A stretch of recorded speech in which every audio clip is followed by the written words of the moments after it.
നമസ്കാരം. ലോകത്തിനു വേണ്ടിയുള്ള പ്രാർത്ഥനയാണ് പൊങ്കാലയെന്ന കേന്ദ്രമന്ത്രി സുരേഷ് ഗോപി. തിരുവനന്തപുരത്ത് സമരം നടത്തുന്ന ആശാപ്രവർത്തകരുടെ സമരവേദി സന്ദർശിച്ച ശേഷം മാധ്യമങ്ങളോട് സംസാരിക്കുകയായിരുന്നു അദ്ദേഹം. നമുക്ക് ഒരുപാട് അഹിതങ്ങൾ സംഭവിച്ചുകൊണ്ടിരിക്കുകയാണ്. കേരളത്തിൽ മാത്രമല്ല, മിക്കവാറും സംസ്ഥാനങ്ങളിലുമുണ്ട്. പഞ്ചാബിനെ വേണം ആദ്യം രക്ഷപ്പെടുത്തിയെടുക്കാൻ. ഏത് വഴിക്കാണ് ഈ അപകടം വരുന്നതെന്ന് അറിഞ്ഞുകൂടാ. ദുഷ്ടലാക്കോടെ യുവത്വത്തെയും അതുവഴി ഭാരതത്തെയും നശിപ്പിക്കാനുള്ള ഉദ്ദേശത്തെ കത്തിച്ചു കളയാനുള്ള പ്രാർത്ഥനയായിരിക്കണം പൊങ്കാലയ എന്നും സുരേഷ് ഗോപി പറഞ്ഞു. 70 മില്യൺ പൊങ്കാല ഇടുന്നെന്നാണ് കണക്ക്. അത് പൂർണ്ണമല്ല. എല്ലാ ജില്ലകളിലും ഒരു അടുപ്പെങ്കിലുമുണ്ട്. എത്ര ആയിരം അടുപ്പാണെന്ന് നിങ്ങൾ പറയൂ. നിങ്ങൾ പറഞ്ഞാൽ തള്ളാവില്ല, ഞാൻ പറഞ്ഞാൽ തള്ളായി പോവും. കാരണം ഞാൻ കേരളത്തിൽ നിന്നാണത് പറയുന്നത്. എത്ര കോടിയാണ് മഹാകുംഭമേളയിൽ വന്നത്? ദിവ്യസ്നാനത്തിന് വേണ്ടി വന്നതാണ്. അവർക്ക് 60 ദിവസം തികഞ്ഞില്ല എന്നാണ് പറയുന്നത്. 60 70 കോടി വന്നാൽ ഒരു ദിവസം 1000 രൂപ വെച്ച് ചെലവാക്കാതിരിക്കാൻ പറ്റുമോ? അവിടുത്തെ തുഴച്ചിൽ നടത്തുന്നവർ എത്ര കോടിയാണ് സമ്പാദിച്ചത്?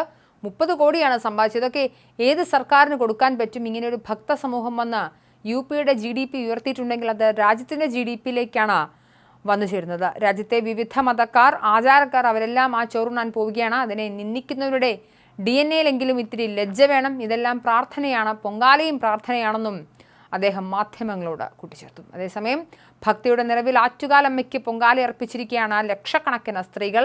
ഈ വർഷത്തെ ആറ്റുകാൽ പൊങ്കാല അവസാനിച്ചു. രാവിലെ 10:15 പണ്ടാരയടുപ്പിൽ തീ പകർന്നതോടെ പൊങ്കാല ആരംഭിച്ചു. ഉച്ചയ്ക്ക് 1:15 പൊങ്കാല നിവേദിച്ചതോടെ ആത്മനിർവൃതിയിൽ ഭക്തർ മടങ്ങി.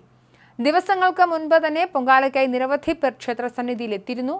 ഹരിത പ്രോട്ടോകോൾ കർശനമായി പാലിച്ചാണ് ഇത്തവണ പൊങ്കാല നടന്നത്. കർശന സുരക്ഷാ സൗകര്യങ്ങൾ ഒരുക്കിയിരുന്നു. പൊങ്കാലയിട്ട് മടക്കുന്നവർക്ക് പോകുന്നതിനായി KSRTCയും റെയിൽവേയും വിപുലമായ ക്രമീകരണങ്ങൾ ഒരുക്കിയിട്ടുണ്ടായിരുന്നു. നിരവധി അധികമായി KSRTC സർവീസുകളും റെയിൽവേയുടെ സ്പെഷ്യൽ ട്രെയിനുകളും, നിരന്തരമായി ഓടുന്ന ട്രെയിനുകൾക്ക് അധിക സ്റ്റോപ്പുകളും റെയിൽവേ അനുവദിച്ചിരുന്നു. പൊങ്കാല കഴിഞ്ഞ് മണിക്കൂറുകൾക്കുള്ളിൽ നഗരം വൃത്തിയാക്കുന്ന പ്രവൃത്തി നടന്നുകൊണ്ടിരിക്കുകയാണ്. ഏകദേശം പൂർത്തിയാവുന്നുണ്ട്.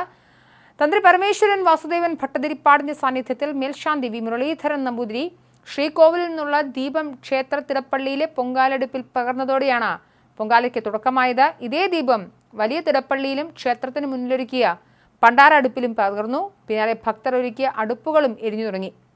ചെണ്ടമേളവും കരിമരുന്ന് പ്രയോഗവും അകമ്പടിയേകി ഉച്ചയ്ക്ക് 1:15 ആറ്റുകാൽ ക്ഷേത്രത്തിൽ പൊങ്കാല നിവേദിച്ചതോടെ നഗരത്തിൽ വഴിനീളെ ഒരുക്കിയ പൊങ്കാലക്കലങ്ങളിൽ പുണ്യാഹം തളിച്ചു.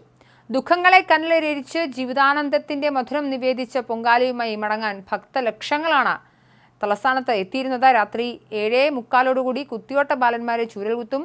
11:15 മണക്കാട് ധർമ്മശാസ്ത്ര ക്ഷേത്രത്തിലേക്ക് ദേവിയുടെ എഴുന്നള്ളത്ത്. നാളെ രാവിലെ 5 ശാസ്താ ക്ഷേത്രത്തിലെ പൂജയ്ക്ക് ശേഷം തിരിച്ചെഴുന്നള്ളത്ത്. രാത്രി 10 കാപ്പഴിച്ച് ദേവിയെ കുടിയിളക്കും. രാത്രി 1 നടത്തുന്ന കുരുതി തർപ്പണത്തോടെ ഇക്കൊല്ലത്തെ പൊങ്കാല ഉത്സവത്തിന് സമാപനം.